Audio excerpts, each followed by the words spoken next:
So, Shekar, let's go to the first question.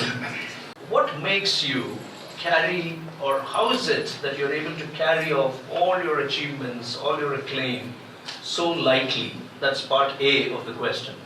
And part B, why is it a personal choice for you to be so reclusive? Why is it important to be so reclusive? Well, because I'm reclusive, I don't understand this acclaim business because I don't see it, fortunately. The other thing is that all that's ever mattered was the work.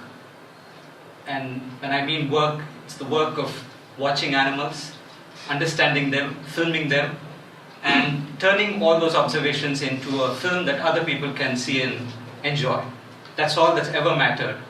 I wouldn't say the recognition is not important. It is important, especially when you're bidding for a project or something, and one extra award makes the difference between somebody choosing you as opposed to choosing somebody else. So it's important for that reason. But awards don't define who you are, and you're only as good as your last work.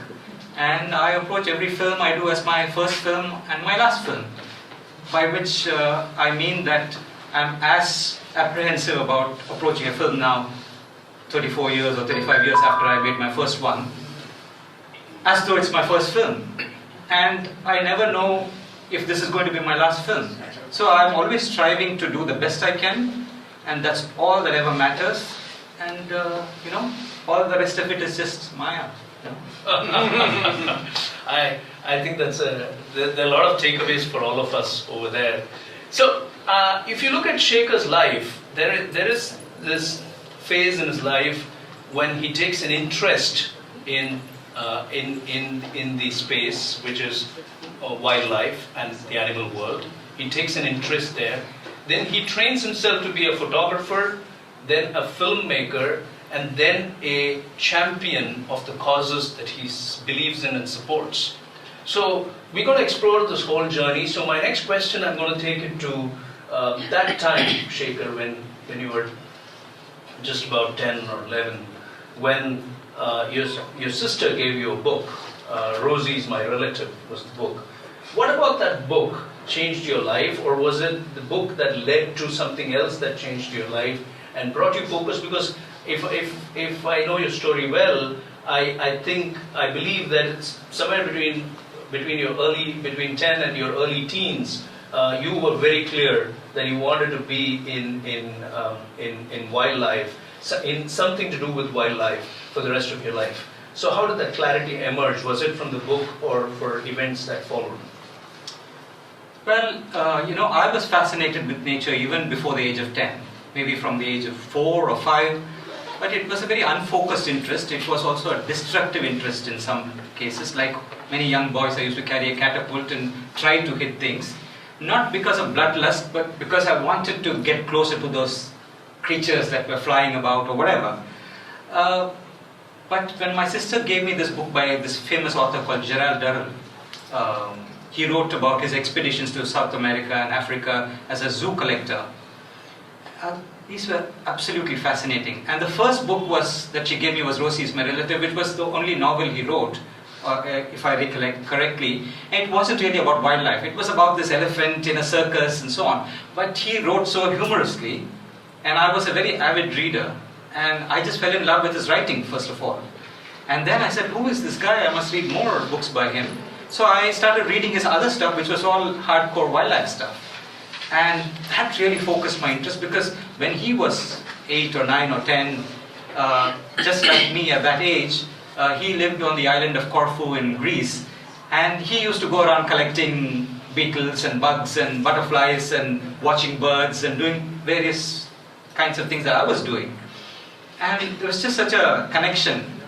And from then on, I of course discarded my catapult and got into observing nature, which was all around me. I mean, even now, if you look at Chennai, if you look closely, you will find so many species of birds and beetles and butterflies in the city.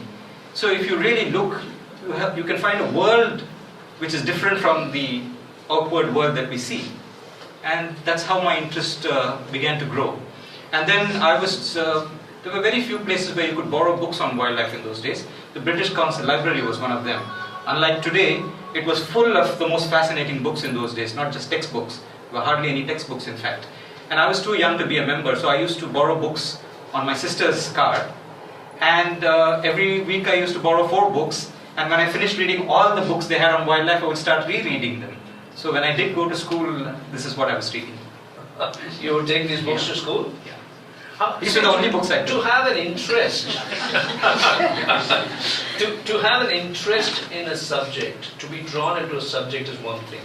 But to say that this is going to be my life at an early age of 12 or 13 or maybe 14, how did that happen? Was it one event that led it to happen that way, one anecdote in your life, something that happened, or did you have conversations with, say, friends or parents or your sister or somebody?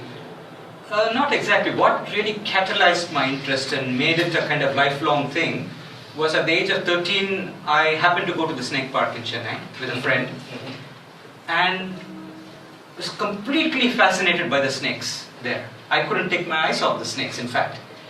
So the snake park became a magnet. And after a few visits, I met a college-going girl. I was in school. And I met a college-going girl who came and said, "Hey, I've seen you here several times. I work here as a volunteer. Would you like to be a volunteer here as well?" And until then, it had never occurred to me. In So those you days, just went to the snake park out of curiosity? I was just going out of curiosity, and in those days, the concept of volunteering wasn't very big, unlike today. So it hadn't even occurred to me that I could do something like that. So I said, "How do I go about doing it?" And she said, "Well, you see that gate to the office of the snake park? A tall white man will come out of that at 3:30. You can go and accost him and ask him whether he'll let you do it." So I just waited, and Rom Whittaker, who was the director of the snake park at that time, sure enough, he came out of the gate to get into his jeep to go home. So I waylaid him, and by that time I had handled a few snakes, and so I was a bit cocky, and I said, "Mr. Whittaker, I know how to handle snakes, and I'd like to come and work here as a volunteer." And to give him great credit, I mean, I'm sure if it had been an Indian person, that person would have looked at me and very condescendingly said, "Little boy, go away, come back when you're 21 with a letter from your parents, and then we'll see." Ram just looked at me and said, "Yeah, sure, that's fine, but just stay away from the dangerous snakes." That's all he said. So the snake park from then on became a second home. So that's what kind of catalyzed the interest into something much more serious and enduring. So your reading helps you open the windows to that world, but it was the snake park that gave you a physical contact. Yeah, absolutely. And so, but snakes, and this is more, I think we'll all get educated with your answer here. But snakes are perhaps a very different kind of a species to start with. When we think wildlife, we normally think of tigers and the jungle animals, but not snakes in a snake park. How did you take a liking to snakes? Was it instantaneous, or did it grow on you? No, it was absolutely instantaneous. So it was love at first sight. And I think everybody's experienced that at some stage in their lives. So, so it was love at first sight. Yeah. What about them fascinates you, and what do you think we can learn from them? Well, I don't know about the second part, but certainly they're an incredibly fascinating group of animals. Most people are terrified of them. And I wasn't. I don't know, some people have an inborn fear of snakes. I think it's very deeply rooted in the human psyche, because, I mean, until just maybe 100 years ago, there was no cure for venomous snake bite. So it's been hardwired into our brains since probably we were early humans to stay away from snakes, right? And some people like me, may have a chemical imbalance in our brains, and we're not afraid of snakes. So you were never afraid of them from the day one? Okay. But the funny thing is, for the first 2 nights that I went to the snake park, I had vivid snake dreams. Seriously? So obviously there was some subconscious fighting with me saying, "Hey, you ought to be scared of these animals, why aren't you? So here are dreams to scare you," or whatever. For 2 nights I had these absolutely vivid snake dreams, and then never after that. They were not nightmares, they were just dreams. Your first film, which won the national award, was also on the snake catcher, right? Yeah. Right. So we'll come to that. But so the dreams went away and seeded something lifelong Yeah. for you. Amazing. At that age, and there are some young people here in the audience, so at that age, people are normally under two kinds of pressure. One is social pressure. Cousins and peers are taking decisions on being astronauts and engineers and lawyers and doctors and all of that. And then there are parents weighing down on children, saying "Nalla padikriya, mark vaangriya," kind of thing. And you go and volunteer at the snake park. So how did you manage school? And I read somewhere, and so you can talk about it. I read somewhere that even your college admission was through an act of the universe. So can you talk a little bit about how did you manage academics and what later on becomes your life's purpose? How did you manage the two? How did you survive academics? Let me put it. Well, most of the credit has to go to my parents, who were extraordinarily broad-minded. We were a family that read a lot, and they were not obsessed with, first rank or second rank or even 10th rank. They just let us do whatever we wanted, and they saw how passionate I was. So, for them it was enough if I kept passing from one standard to the other. That's all that mattered. And most of the time I just used to sign the report card myself and hand it back to the school. I mean, I never forged anybody's signature. I just signed my own signature and they never looked. So I didn't even feel obliged to show my pathetic report card to my parents. And not that it would have mattered to them, So they were completely open to all this, which is incredible today or in that day. And of course there was peer pressure for them, not for me. From aunts and uncles saying, "What is this? Are you, going to let your boy be a snake charmer? I mean, is this the future that you envision for him?" My parents said, "Look, we don't have any problem with it, so why should you?" So they were absolutely cool with it, which is just incredible. I mean, I'm so blessed to have parents like that. And were your teachers? How did your teachers take it? Well, when you got those low grades. Well, the thing is, even before I joined the snake park, I did a very strategic and tactical thing. I was studying in the Shakara school in Adyar, which had just started, and there were only 25 kids to a class. So the teachers knew every student, and at every minute of every day, they knew what that student was doing. Mm-hmm. And for me, that was very, very constraining and claustrophobic. So a friend of mine told me about another school where there were 75 kids in a class, where you could just completely get lost. So I got my own transfer certificate from this school and got the application from that school, filled it in, and then I went to my dad and said, "Look, I'm changing schools." And he said, "Why?" I said, "Yeah, this is more convenient." He said, "Okay, fine," and he signed the application. So I went and got myself admitted in this other school, which had 75 or 80 kids in the class, so nobody knew whether you came to class or not. So I'd already laid the groundwork. So, and there was an honor system in this school, where if you didn't turn up, the boy next to you would automatically give you proxy attendance. And you were supposed to do the same thing for him, So it was just a very tacit, wonderful system that they had evolved somehow. And I plugged myself into this. So initially I was going to the snake park on weekends, but then when I saw that nobody was going to miss me at school, it became Saturday, Sunday and Wednesday. And then it became Saturday, Sunday, Wednesday, Friday. So sometimes I wouldn't go to school for the whole week. And nobody asked. Nobody found out. Nobody found out, nobody cared. The universe will always conspire to make things happen. So that's. But the harder you work, the luckier you get. Absolutely. I think one of the key takeaways for me from that segment of his journey is that you are only as much as you try, right? You got to find out your way. Now, what do you believe in? Do you believe in living a life of incompleteness, unfulfillment, and so-called academic excellence, or do you believe in living a full life? If you believe in living a full life and want to do what comes naturally to you, then you got to figure out a way. And that's what he tried at doing, and then you figured out a way. Yeah. So you were very resourceful. Amazingly resourceful at that young age. Well, I have to. That's one of the things I can proudly admit to. How did you deal with college? College would have been a lot. Well, that's another interesting story. After I passed my 10th, by then I was going to the jungles for every vacation. I would just go take a couple of ₹100 from the snake park, concoct a reptile survey, write a good letter introducing myself, but get Rom to sign it. as the director of the snake park. So I would then take this letter and get permission to go into the forest from the government and just wander in the forest. So by the time I came back, all the seats for +2 were taken everywhere. And I wanted science. And so I went back to my old school. And I said, can I have science? And they said, you must be joking. You'd be lucky if you even get in. All we have is 1 seat in commerce. Take it or leave it. So I said, I'll take it. I had to go to school, right? My parents were not that broad-minded that I could just goof off completely. So I took commerce. So then I said, I must fix this somehow, because by then my ambition was to be a wildlife biologist, because my idols were people like Jane Goodall and George Schaller, because I was reading all their books. They were really my heroes. So I said, I want to be a wildlife biologist, and in order to do that, I need to be a zoologist.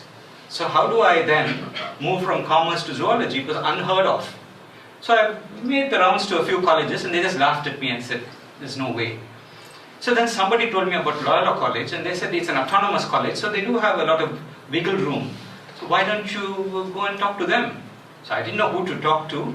So I filled in the application, but then simultaneously what I did was I wrote a very passionate and very persuasive letter and posted it from the college post office itself. And obviously my application and my letter landed on the principal's desk at the same time. And obviously the letter was pretty persuasive. So he agreed to interview me.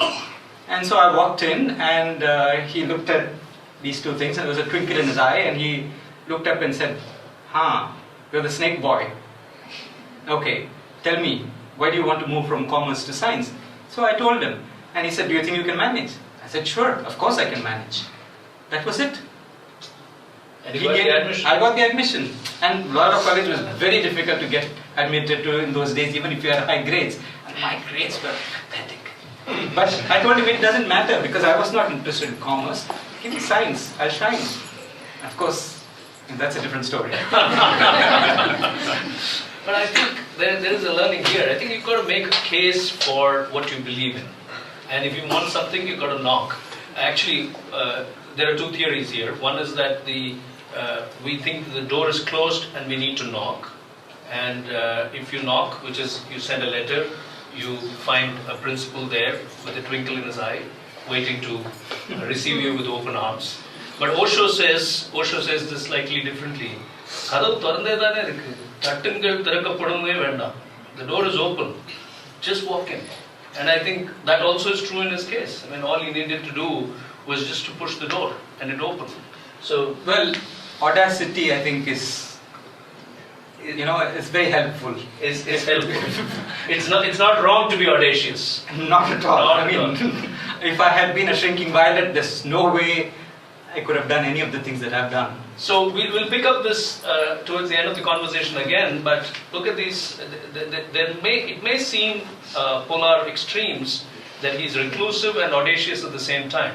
Okay, but there could be another way of looking at it, and we'll pick that up towards the end of the conversation. Let's move on. A lot of what you've done in life, if you take photography for example, or understanding animal life for example, has been self-taught. You majored in zoology in Loyola College, if I remember right, but that might not have in any manner contributed to your understanding of animal life in a big way. So how did this self-teaching happen in a non-Google era, in a non-YouTube era? Today I think there is a YouTube video for everything, How to have a conversation with Shekar Dattatri can be a YouTube video, So, but in our times when we were growing up, this was not there. So how did you teach yourself photography, and how did you teach yourself this deep understanding of how animals think and behave? Well, two ways, reading and doing. If you take the natural history, this was something that I was completely fascinated with, and even when on the days that I did go to school, like I said, I used to sit in the back benches and read wildlife books non-stop. So I had no idea teachers would come, teachers would go, periods would change, lessons would change.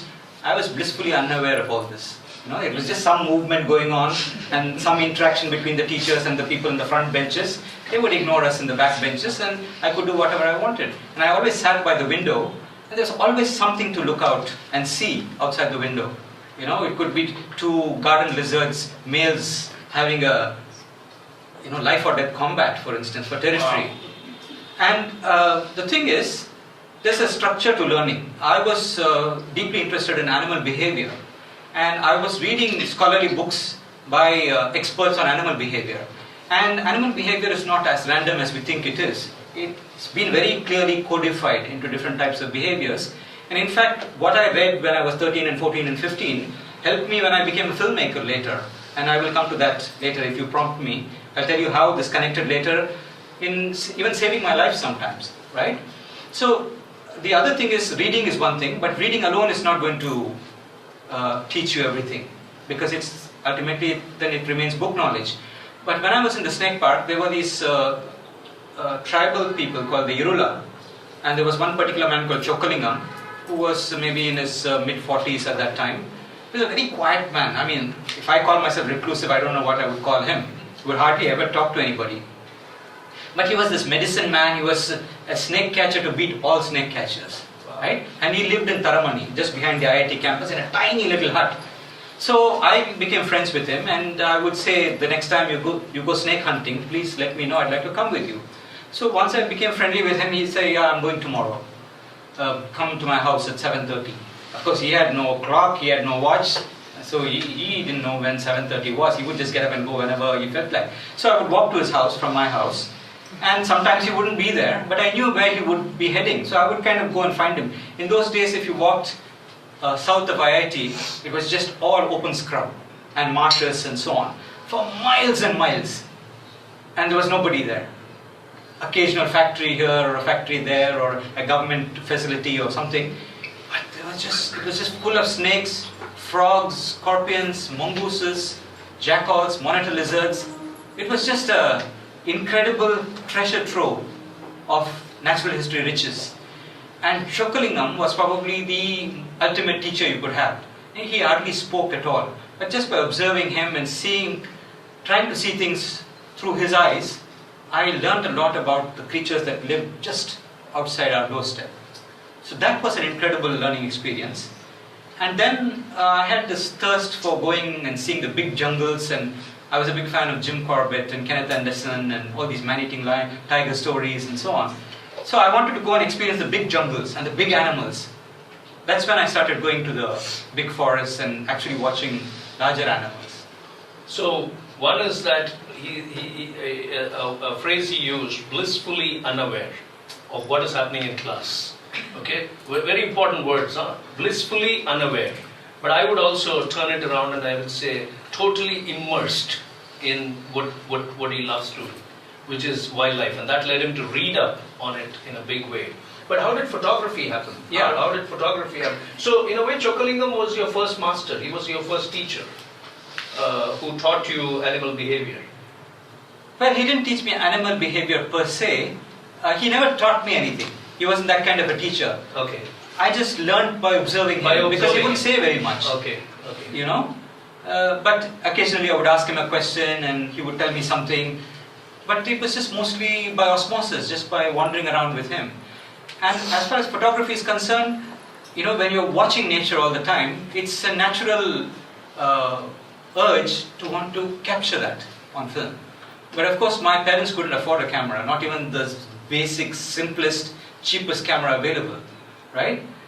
But because I was so fascinated, I started reading photography magazines, which I would borrow from somebody. Even without a camera? Without a camera.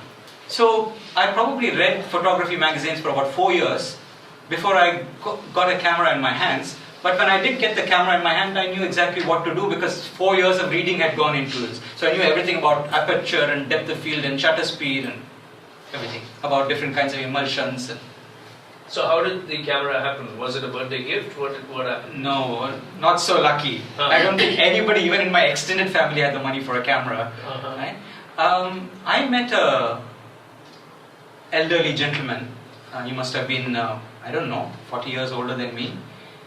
He must have seen some spark in me, and I was talking about photography, and he said, "Do you have a camera?" I said, "No." And he said, "How do you know all this?" I said, "I just read photography magazines."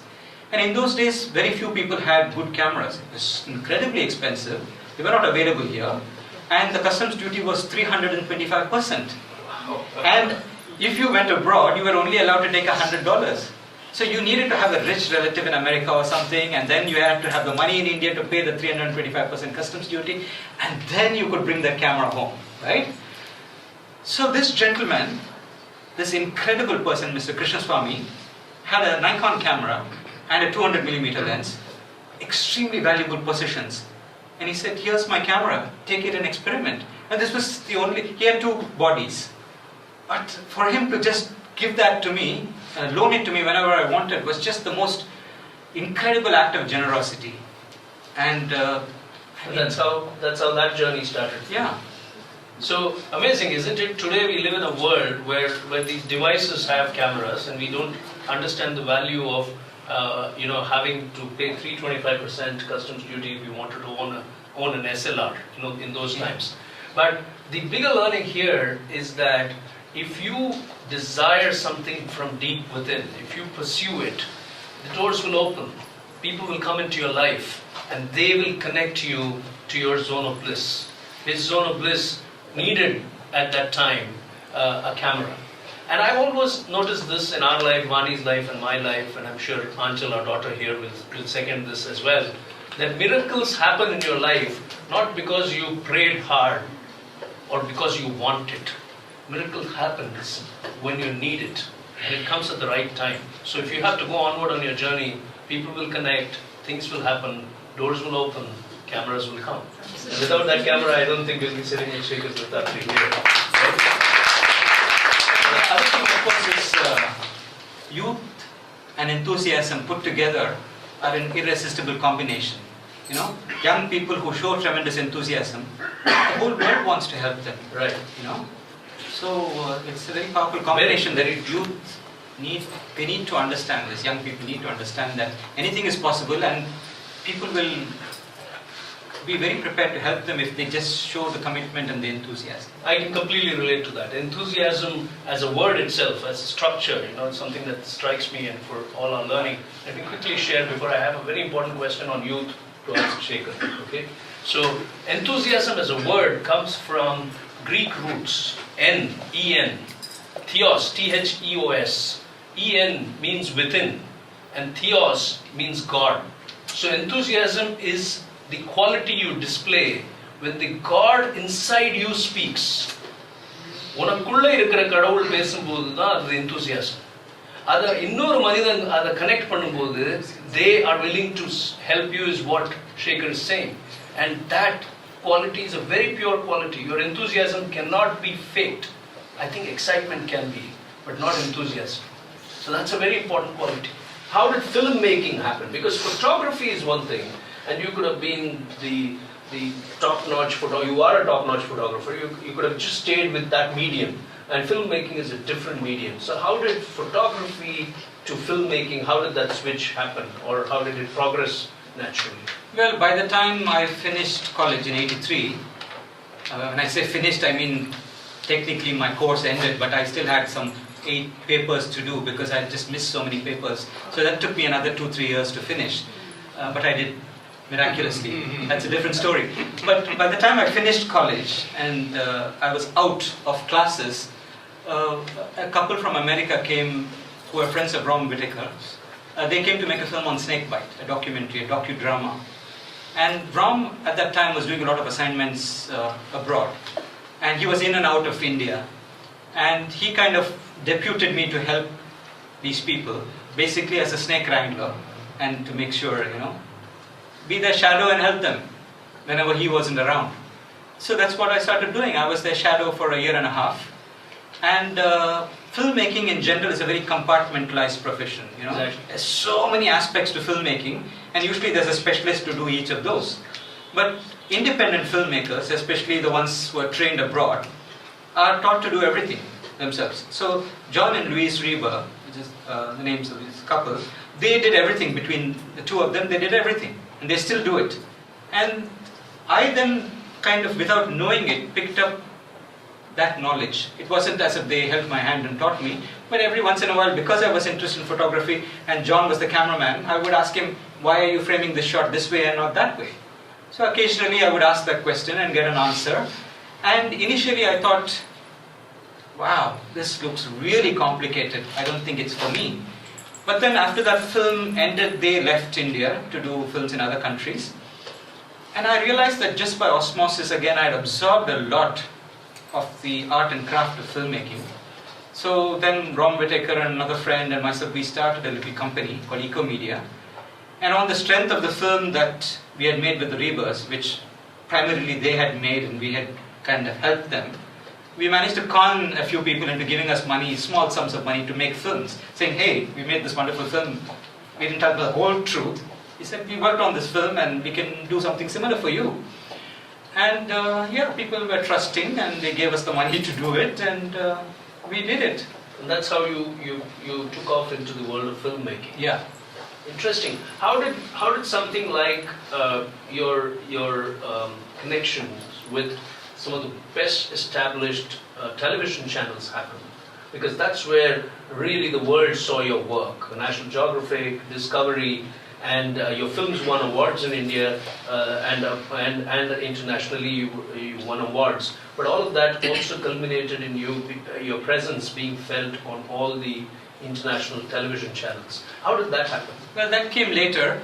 For about 5 years, we made these very low-budget films.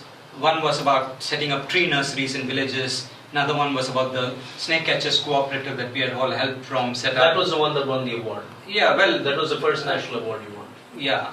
The fact is that after the first, I think, 2 films or 3 films, we decided to do something more ambitious. We decided we would make a film on Silent Valley, which was this famous rainforest in Kerala, which had been saved by people's action. They were going to build a dam there, and the forest was going to be submerged. And people from Kashmir to Kanyakumari protested about this Silent Valley being destroyed. And eventually, after a long, long battle, Silent Valley was saved. But then nobody knew what was in Silent Valley. They just knew this name, which is so evocative, and made people feel that we must leave at least one place silent. You know, that probably was the feeling that people got. Which is probably why it resonated so much with so many people, right? And so Ram and I decided that let's make a film. And Ram, being such a famous person, he met somebody who offered to fund it.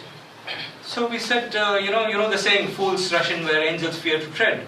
So we had very little experience to tackle a rainforest film. And even today I would say a rainforest is the most difficult environment to make a good film in, because it's so dark, animals are very sparse, and what animals live there, they live high up in the canopy, and the canopy is 80 feet or 100 feet up. So it's a very tough environment in every way to work in.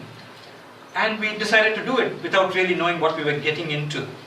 And 18 months later we had a film, And by that time I realized that I had learned everything I could learn by myself. And that in order to go to the next level, I needed to learn properly. And in those days, the UK was the capital of wildlife filmmaking. It still is to a large extent. And there was no documentary culture in India, much less wildlife documentary culture. I think at that time there were only 2 other wildlife filmmakers, and both of them were in Delhi. So south of Delhi, we were the only people making wildlife films, right? And we had just started. So a friend of mine, Dr. Jack Frazier, is an American scientist who studies turtles and so on. He told me once that, look, if you really want to learn the advanced techniques in filmmaking, there's a company called Oxford Scientific Films, who are the pioneers and masters of all these incredible techniques that we take for granted today. Time lapse and tracking shots through the forest and all those kinds of things which have just become so ordinary today.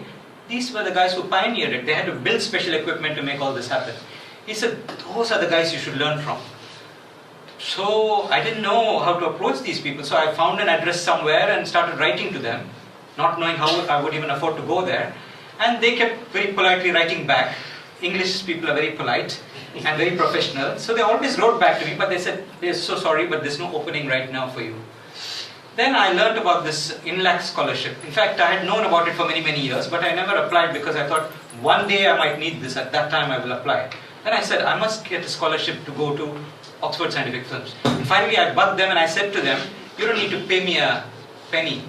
I will fend for myself. All I need is a place to come and hang out. Nothing else. I'm willing to do any work. And finally, because somebody else also persuaded them. They said, fine, we'll give you a letter of invitation, and that's all I needed. Then I applied for an INLAC scholarship, and in those days the INLAC scholarship was only given for higher studies.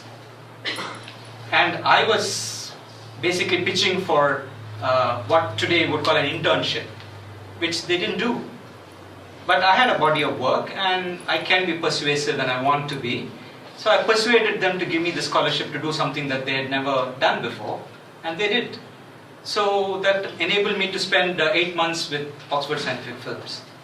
And while I was there, I entered the Silent Valley film into various film festivals in America and Italy and so on.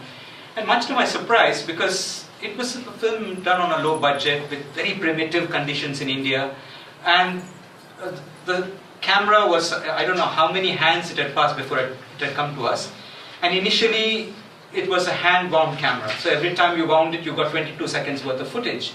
So the first few months, we used it like that. And then somebody sold us a motor. And then somebody sold us a magazine where we could put a bigger roll of film in. And somebody sold us another adapter, and we could put our Nikon lenses on it. So, and the battery, in those days you couldn't get dry batteries. So a professor who used to repair cameras actually put 4 of these lead acid motorcycle batteries together into a crude little box, taped it up, and said, Shekar, whatever you do, whether you're climbing a tree or going up and down a mountain, keep this straight. Because if it tilts, it'll leak, the acid will leak, and it'll burn you. So I had to, for fear of being scalded by acid, hold this damn thing upright at all times. So it was made with this kind of stuff, you know. And this won many awards, and unlike in India, where you can win a national award or whatever, the next minute nobody will even look at you, you know. There, recognition means it's real recognition. For instance, in America, this huge film festival, the ballroom had about 800 people, including filmmakers and guests, you know, for the gala event, for the award ceremony. After the award ceremony, I was just this small, skinny guy from India among 800 people. And the top executives of Discovery and National Geographic found me, came up and said, here's my card. If you come to New York or Washington or wherever they were, please come and say hello. And these people are like gods. Normally you don't get to meet them even, especially if you're a beginner. But the moment they give you a card, they mean it. And then if you call them, they will pick up your call and they will invite you to their office. And so I started getting small assignments to come back to India and do little pieces of films for these channels. And then as they gained more confidence in my abilities, I got more and more responsibilities, and eventually I was commissioned to produce and shoot films for them in India. And this was a time when none of these channels were available in India. They were only available in the rest of the world. So this was made for international television. It wasn't made for and that was the time, that decade of 90s was when you were truly, your films were globally showcased on all these channels, and you were on top of your game, if I can use that line. Yeah, see, one thing that was very important to me always was I didn't want to be some third world filmmaker making third world films for third world audiences, you know. I always had, if I had an ambition at all in my life, it was in that period. I said I want to be somehow counted among the best. And world class in your offering, right? Yeah, not for anything else, but to, you know, pursuit of excellence has always been very important for me. In everything I do, I want to pursue that. So I wanted to be up there with, you know, the best in the world, and I pushed myself to do that. You drove yourself to do that. Yeah. So something dramatic is going to happen in his life. Okay, and I'm going to ask him that question. But before that, I have a question for Shekar. Connecting all the dots so far, 2 words come to my mind. If I were to describe that phase of your career right up to that rock star of television filmmaking. Rockstar. Okay, this is nonsense. You know? Please let me just set the record straight. Okay. To the world class filmmaker. Okay, let's say it there. Let's set it there. So, in that, 2 words. One is serendipity, and the other is audacity. Okay, so audacity is a word that you used. Serendipity is a word that I'm throwing at you. I find it serendipitous that your sister should give you a book on an elephant. I find it serendipitous that your friend should take you to the snake park. that somebody should point you to Ram Whitaker's door, and Ram Whitaker should walk out and say, okay, you're on. And somebody should give you a camera, and somebody Give you a seat in the college. And somebody should actually give you, the opportunity to work alongside them, John and Louise, when they were making the film. Supportive parents who didn't worry about your grades, your teachers who looked the other way perhaps. All of this, to me, is the universe conspiring to take you and lead you in a particular direction, which is serendipitous. Absolutely. And then the audacity part is when you ask Ram, may I volunteer? I know how to handle snakes. And you were like barely a few weeks into the snake part at that time. Just a few days. Days, okay. And then you but I write had extracurricular activities, so I had handled snakes outside the snake part. And then you go to your principal at Loyola College and write him a letter. And then you write to Oxford Scientific, and then you convince INLACS that give me an internship scholarship, not a study scholarship, but an internship scholarship. So, are these two really mean a lot to you, audacity and serendipity? Do these words? Well, they've certainly gone hand in hand in my life. I mean, that's undeniable, and one without the other wouldn't have worked. But again, I come back to this: the harder you work, the luckier you get. If I just kept quiet saying serendipity will land an INLAC scholarship in my life, it would never have happened. Serendipity will somehow fly me to Oxford, it never would have happened. The thing is, the passion and the drive was, so palpable, obviously, to people who met me in that time, that they said, look, this guy seems to know what he's doing and we should just let him do it. Obviously that kind of radiated out to them. Otherwise, you can't just do it on the basis of a CV, because the INLAC's interview panel was quite tough. And there were some people on the panel who didn't want to give it to me, but then there were some others who felt very strongly that this should be done, even though it was totally unconventional. And I think they do that more regularly these days. So the harder you work, the luckier you get, is one way of looking at it. I would say that we have only one option in front of us in whatever we do, which is to give whatever we believe in, giving it 100%. What comes out of it is completely out of your hand. But when you give it 100%, believe me, if it doesn't happen now, it will happen in some time. And until that time, you got to learn to be patient. So serendipity to me is how that happens over a period of time. And we can call it serendipity, we can call it luck, but unless you try, unless you work at it, unless you seize the opportunity with open arms. Right, Shekar? Absolutely. You have to take the opportunity when it comes with. Well, you should be able to recognize an opportunity when it's staring you in the face. Right. And then you have to grab it with both hands. Right. If you dilly-dally at that time and you're hesitant, it won't happen. It won't happen. But then if you're so passionate and single-mindedly focused on something, then there's no question of hesitation. And everything you said is absolutely true. You need to be 100% committed to something, and you need patience. I never really went after recognition or anything. I never have in my life. It's been a byproduct of whatever I do. But the focus has always been to do whatever I like to do to the extent that's humanly possible for me at that point in time. With whatever constraints I have, budget, time, and so on. That's all I ever want to do. One of the reasons why I used the line, he was at the top of his game, was to just denote that he was at the peak of his career. The channels wanted him, television star, world-class offering from India, and the only man at that time making these kind of films, talking about the world of animals the way he was doing it. And then, for some reason, you decided to walk away from that world. So I want to spend a little time in trying and understanding what happened to you. What kind of questions came up in your mind that made you choose to walk away from what was perhaps a cash cow, from a personal financial reward point of view, from a recognition platform which could have taken you higher on the global rankings, you walked away from all of that. That is part A of the question. And part B of the question, that phase also takes you to do something very, very powerful, which is cause-related filmmaking. And you started that with Mindless Mining, the tragedy of Kudremukh, a film that you made. So how did these two happen? Did they happen at the same time, or did one follow the other? Can you walk us through what would have gone on in your mind at that time? Well, after about a decade of making films for international television, which was basically living my dream,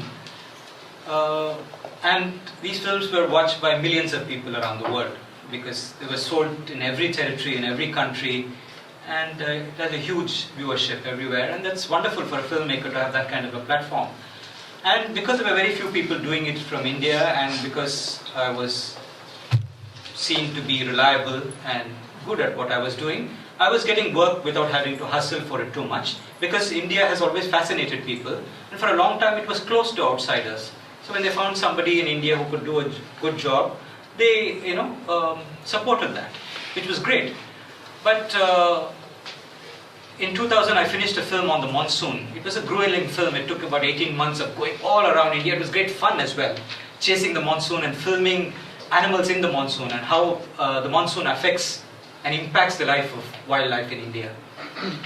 Incredibly challenging, incredibly fun, incredibly draining also because of the kind of traveling we had to do and the stress of just getting those shots. Because it's not all fun and games. When you're making films for international television, and somebody's put their faith in you and a huge budget behind you, you better deliver results, because otherwise all their necks are on the line. So there's a tremendous amount of stress, because animals are totally unpredictable, which means that you really need to know your subject well, and you need to promise them something that you can deliver in the end.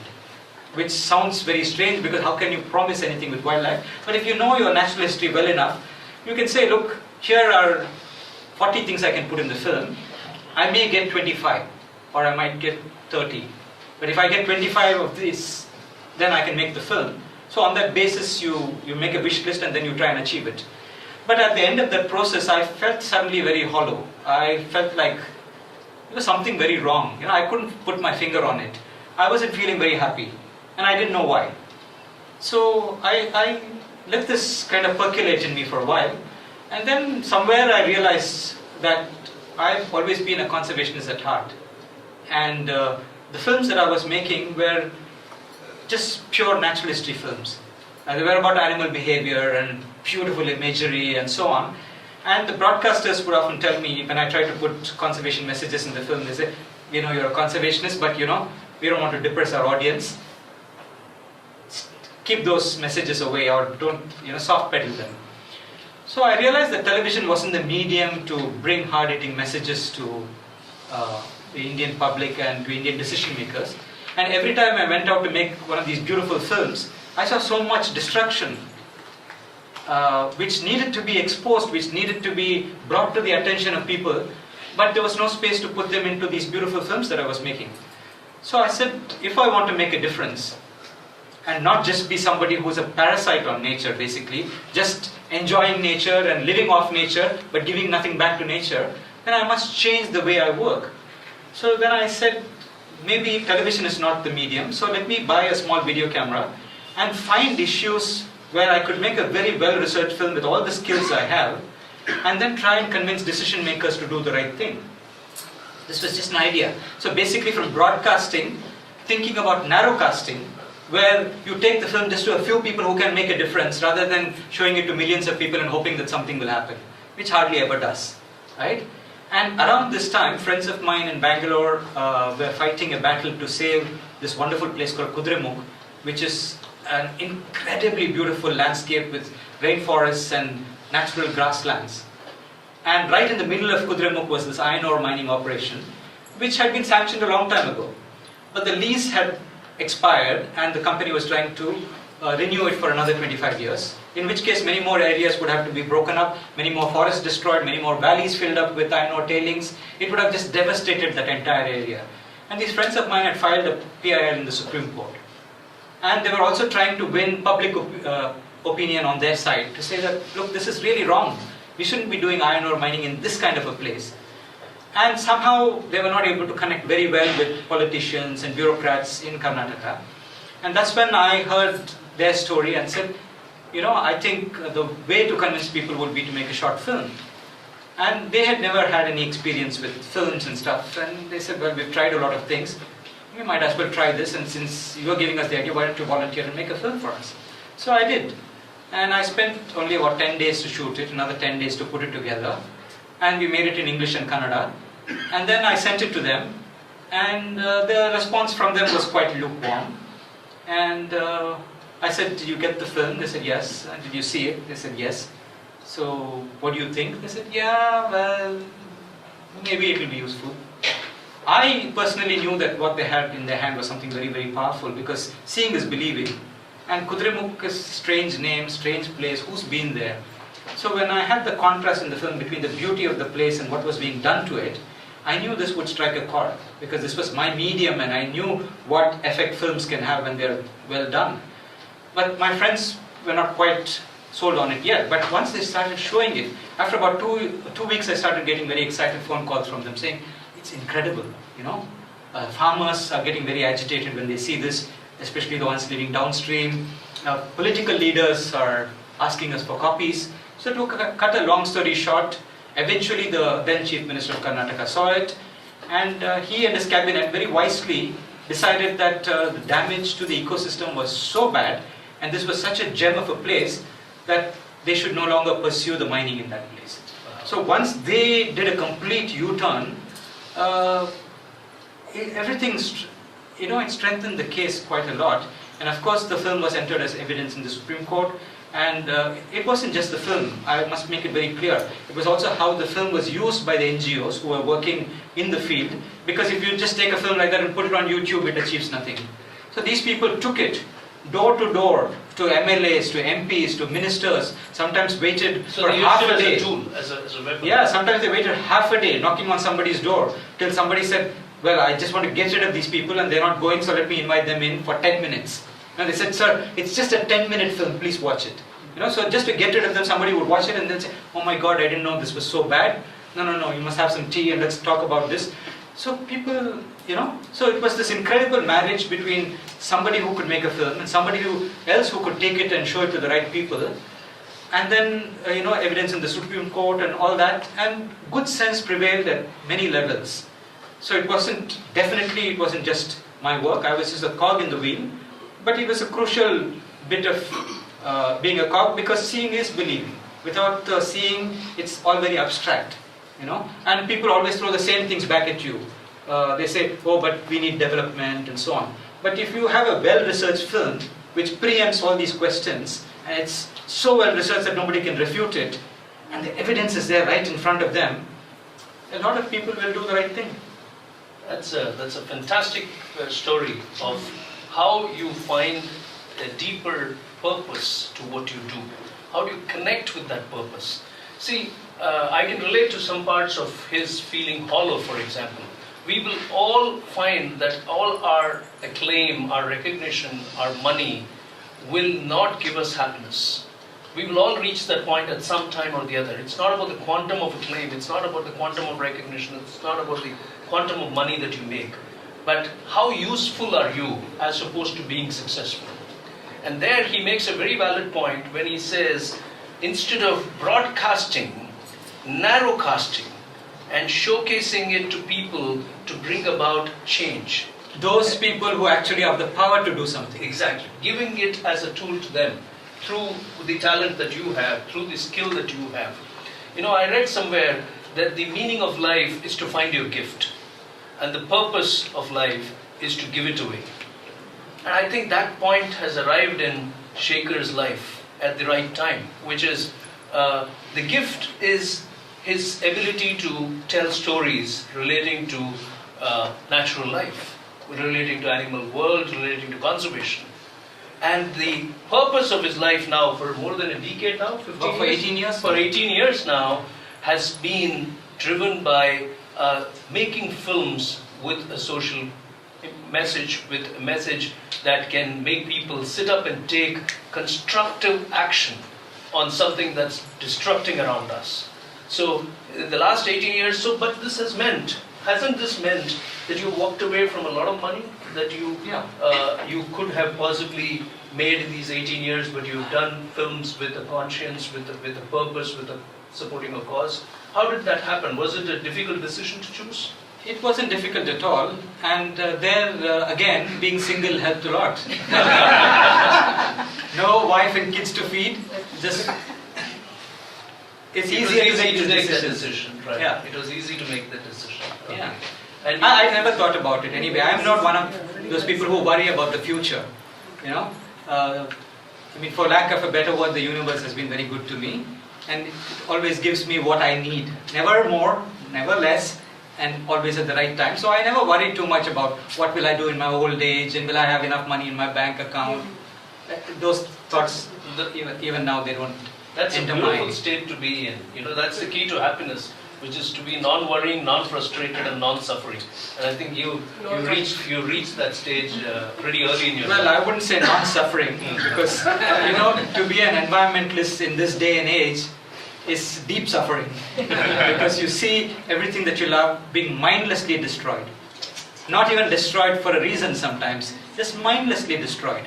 When you could have your development and you could have your forest, we are unnecessarily destroying these things that we can never rebuild, which we can never recreate, and that is deeply disturbing and leads to a lot of mental suffering for sure. So, what is your idea of happiness? If I were to ask you, I think when you were a teenager, the idea would have been different. But now, has it evolved? Has it changed? Is there a different view you hold of what makes you happy? What will make Shekar Dattatri happier? That's a very, very difficult question. I don't even know what happiness is. All I can say is the place that I feel completely at peace and joyful is deep in the forest, far away from other humans. And just maybe sitting next to a stream and watching damselflies flash their wings and the murmur of a stream, or just quietly sitting somewhere and watching a tiger go past. For me, that's absolute bliss. But then in the work that I do as a conservation filmmaker, I don't get a chance to do so much of that, because a lot of what I do doesn't involve sitting in the jungle like I used to. So in an ideal world, in a world without problems, I still would have been making those wonderful films on beautiful wildlife and behavior and so on. But I couldn't do that because the world was falling apart, and I felt that I should do something more meaningful. And I have no illusions. I don't have some grandiose imagination that says that I'm some savior of the world or whatever. I see my work as a small grain of sand plugging in somewhere, and most of my films don't have the impact that mindless mining had. So perhaps once in a lifetime you get a tangible impact like that. At other times it's more subtle. Sometimes those films completely fail, not because they didn't tell the right story, but because maybe the issue was too complicated, or maybe somebody knew what was the right thing to do, but they chose to do the wrong thing because of other interests. And of course, the drive to make those films is there because you think somehow this film could make a difference, so I must make it. But you also do it with no illusions whatsoever. Staying detached, which is keep doing what you can, but stay detached from what result that it can get. One last question, I sometimes tell people that you need passionate detachment. It sounds like an oxymoron, but it's a beautiful coinage. Yeah. Passionate detachment. Stay passionate with your actions, but stay detached from the results. One last question to Shekar, and then we probably have time for just 2 or 3 questions from the audience. So you have to keep your questions sharp, but I'll come to you in a minute.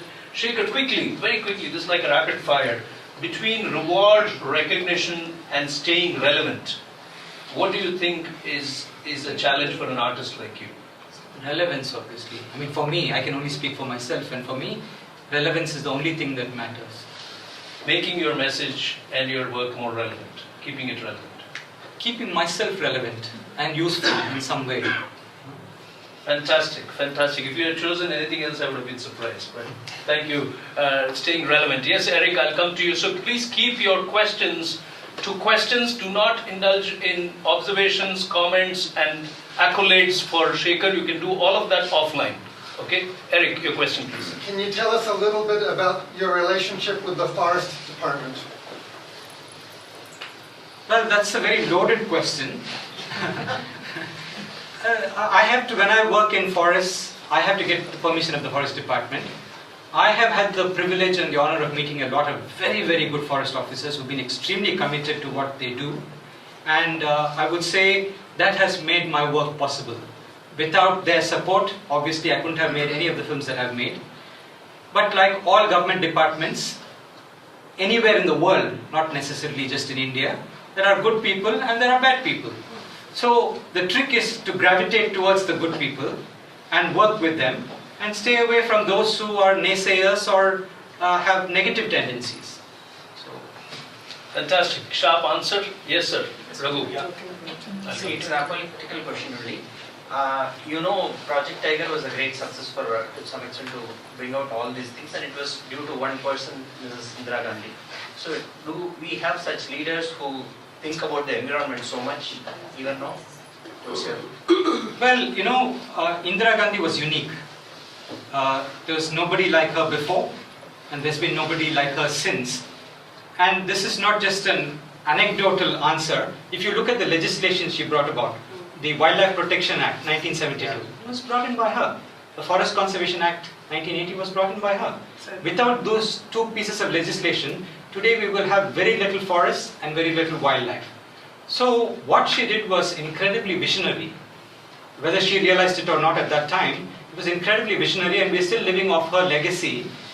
But since then there's been a steady and faster erosion of these values. And today we are in a situation where it's development at any cost, and there's very little, what shall I say, intention to balance the two. Obviously we can't turn the clock back. Everybody wants development. It's not just the political class that wants development and highways. And so. All of us want, including me. I want good highways too. But we need to find a good balance where we keep the little that we have left and say hands off this 5% of India, because all the national parks and sanctuaries in India put together constitute less than 5% of our land area. So like my friend Dr. Ulas Karant has always dinned into us, if we can't achieve all our development goals in the other 95%, are we going to achieve it by sacrificing this last 5%? No. So we've got to somehow say, hands off this 5%, let's be more intelligent and smart in doing better development in the other 95%. No? So that's what we should aim for and achieve. And this is where people like me come in trying to convince the decision-making class that yes, there is a way, but sometimes, you know, our optimism can go down because the forces of destruction are tremendous, and there are only a few people fighting for these forests and wildlife. Your question. Yes, sir. You have been very lucky and you try to avoid stressful situations, but have there been any cases where you've had to go through stressful situations and you are not lucky, and how did you deal with them? Well, the question is, in case you couldn't hear it, while I've tried to stay away from stress, have there been stressful situations? Obviously, there have been a hell of a lot of stressful situations. But these were not stresses that I went looking for. They kind of come when you live. You can't avoid stress. You can only cope with it and try to avoid it and skirt it and somehow not let it completely affect you. For instance, when I made the Mindless Mining film, my colleagues and I, who fought that campaign, there were 18 of us, and 13 criminal cases were filed against the 18 of us in 4 different courts in 3 different districts just to harass us. Okay? And we fought this for 10 years.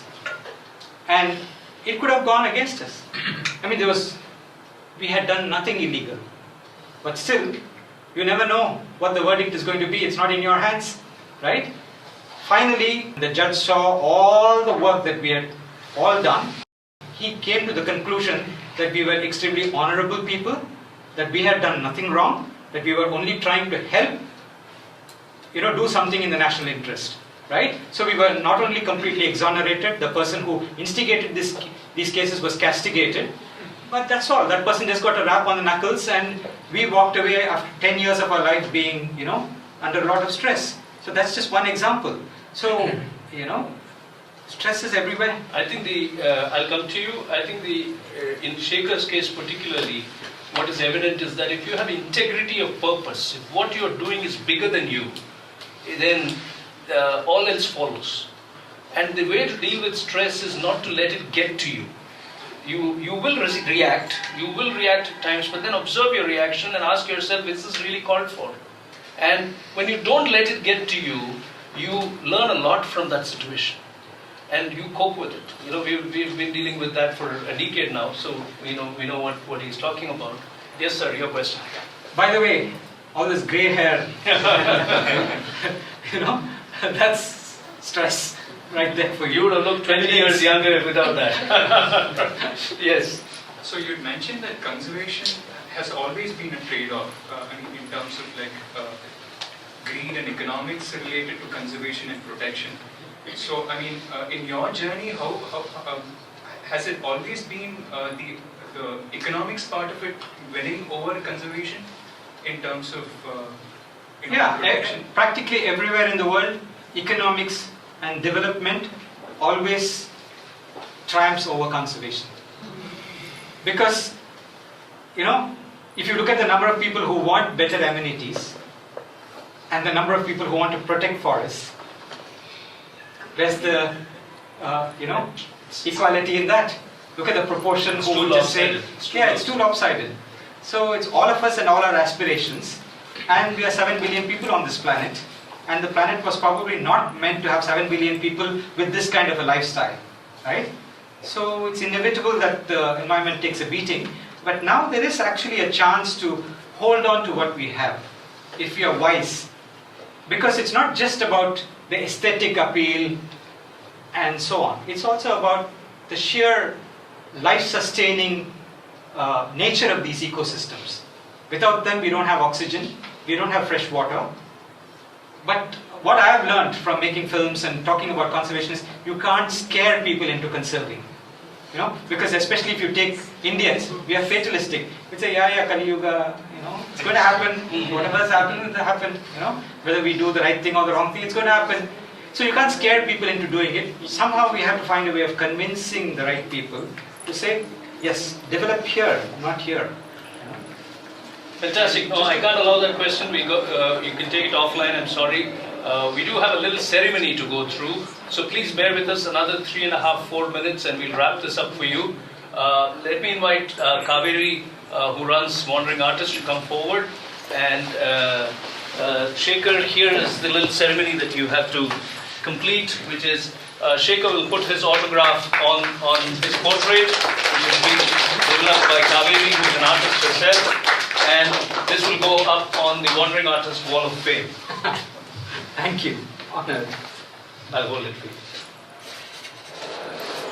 And today's date, which is 12th May.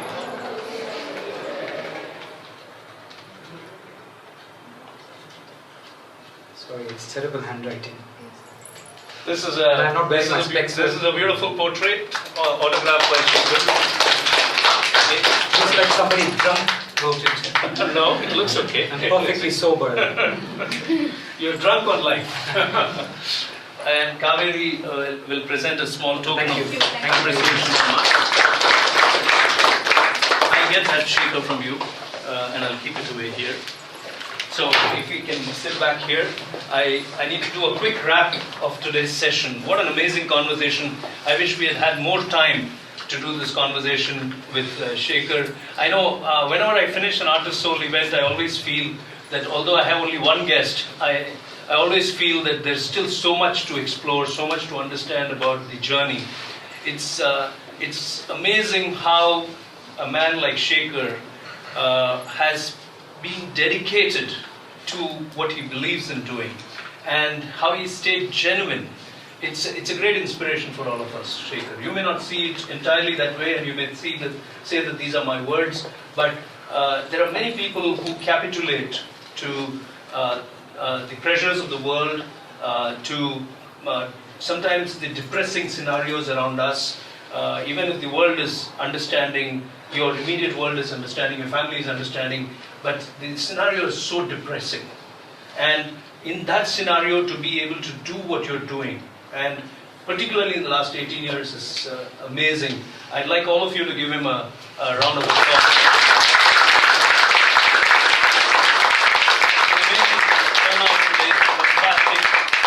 All of you to make time. So I'll leave you with my final summary of what this conversation means to me, which is a quote from Rumi. And Rumi says, "In a night full of pain and darkness, in a night full of pain and darkness, be a candle spreading light until dawn." Be a candle spreading light until dawn. That's Shekar Dattatri for you. He's there holding on a candle and spreading light with his work and with his life. So thank you so much, Shekar. Thank you. Amazing having you.